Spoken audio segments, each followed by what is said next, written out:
Përshëndetje të nderuar zonja dhe zotrim, përshëndetje të dashur miq, ja ku po takohemi sërish së bashku në kanalin Monitor TV me mua Tiron Alilin. Ditën e sotme do ta nisim me Egli Tako. Egli Tako është një nga personazhet më të komentuar kohëve të fundit për jetën e saj, për projektet dhe të rejat më të fundit që në fakt Egli po sjell në tregun shqiptar. Me një mungesë të madhe, me një ndalesë të gjatë në karrierën e saj muzikore, ndoshta nuk e shfrytëzoi siç duhet momentin pas përfundimit të edicionit të Big Brotherit, do të thënë zakonisht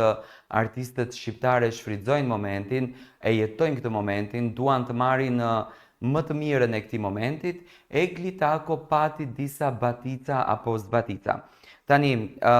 ishte ndoshta keq menaxhimi që Egli ja bëri vetes, apo ndoshta besimi i tepërt, nuk është se kemi dëgjuar shumë të flitet rreth kësaj situate, por të paktën me ndarjen që pati Egli me Fifin, një mike të saj, një shoqe të saj, një shoqe që nuk u fol më parë në shtëpinë e Big Brotherit, do me thënë një shoqe që erdhi shumë pa pritur azi në median apo në afërsinë e tyre në median ros. Egli Tako dhe Fifi nuk është se patën shumë afrimitet apo shumë kohë të gjatë me njëra tjetrën. Një shoqëri që duke ishte e mrekullueshme përfundoi për një kohë shumë të shkurtër. Dhe tashmë Egli pati një lloj pushimi, ishim në pikpyetje se me kë kompani do të vazhdonte, a do të vazhdonte me 360 Music, a do të vazhdonte me SBS-in, do me thënë ishin këto pikpyetje shumë të mëdha, kur vet Egli e bëri të ditur që do të shkonte nën menaxhimin e Jetmira Gaj dhe kompanisë së fuqishme muzikore SBS. Dhe pikërisht pas të nënshkrimit të kontratës fillestare, le të themi, dhe fillimit të asaj pune, Egli Tako solli në sken me njëherë intervistën e saj të parë ku zbuloi dhe bashkëpunimet. Përmendi Lumi B, përmendi artistin e mrekullueshëm Getuar Selimin, por nuk e tregoi Sergjon. Tregoi që do të ketë edhe një bashkëpunim i cili do të jetë një sekret shumë i madh për publikun shqiptar. U punua kënga me shumë intensitet të shpejt, u punua videoklipi me shumë përkushtim, do me thënë videoklipi ka marrë kohë goxha të mirë dhe është punuar në brigjet shqiptare. Ajo që në fakt më pëlqen tek Egli është se Egli është autoktone në vendin e saj, nuk përzgjedhen që për shembull të bën klipet në vendet e huaja apo të shfrytëzon momentin për të vizituar edhe brigjet të tjera në këtë verë kaq të ngrohtë, por Egli qëndron stoike në vendin e saj dhe siç duket videoklipi nga të paktat sekuenca që ne kemi parë është realizuar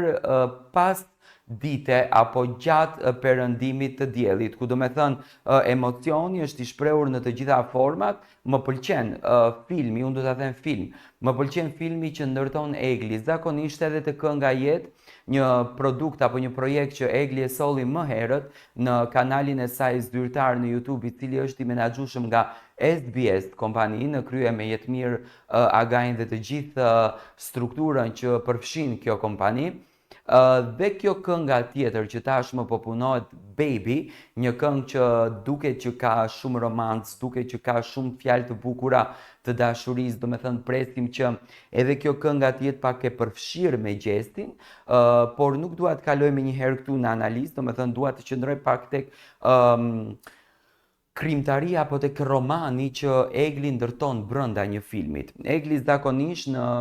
në projektet e saj, unë i quaj film, nga që kanë një fillim, kanë një mes dhe kanë një përfundim, do me thënë krijon komplet një gjë shumë të bukur. Do me thënë Kënga Jet ishte një punë e mrekullueshme, tani për aty duhet duar trokitur edhe Fifi, sepse kishte shumë energji brenda, kishte shumë romancë, kishte shumë dhimbje, kishte shumë lot, por ishte një këngë që të ngjiste mur në mur, do me thënë herë tek ndarja, herë tek lumturia. Ishte një ndarje e parealizuar siç duhet, Por në anën tjetër, do me thënë kemi tashmë Eglin me Sergjon që na sjellin një këngë shumë të ëmbël, një këngë me shumë dashuri, një këngë që do të thyej dritën dhe errësirën. Unë kështu do ta them, sepse nga videot, nga fotografitë që ne kemi parë, do me thënë kemi Eglin që ka xhiruar brenda ditës në një makinë të vjetër, do me thënë janë këto filmat amerikanë që i kemi parë me këtë stilin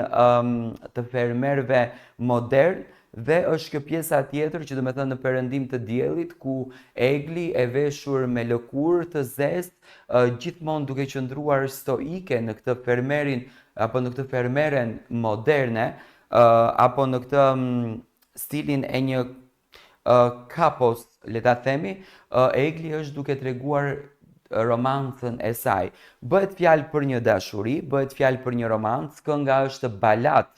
me ritëm. Por këndimi i Eglit, siç duket, është një këndim i lehtë, do me thënë ashtu siç Egli e ka natyrën e saj, nuk ka dalë nga vetja, pa marrë parasysh se sa duhet të lufton për të hyrë në treg, a duhet të punon me këngë komerciale, a duhet të punon me këngë më me ritëm. Egli qëndron në natyrën e saj, apo thënë shkurt, qëndron në vërtetësinë e saj dhe mua prandaj më pëlqen dhe i dua artistët dhe këngëtarët të cilët janë vetja dhe janë original ashtu siç ato kanë ardhur në skenën muzikore. Nuk dua të bëj ma analizë të detajuar, dua njëherë ta dëgjoj sonte këngën në orën 18, do me thënë zyrtar në kanalin e Eglit, kënga Baby, dhe më pas të analizojmë se për kë dhe kujt i kushtohet ky projekt.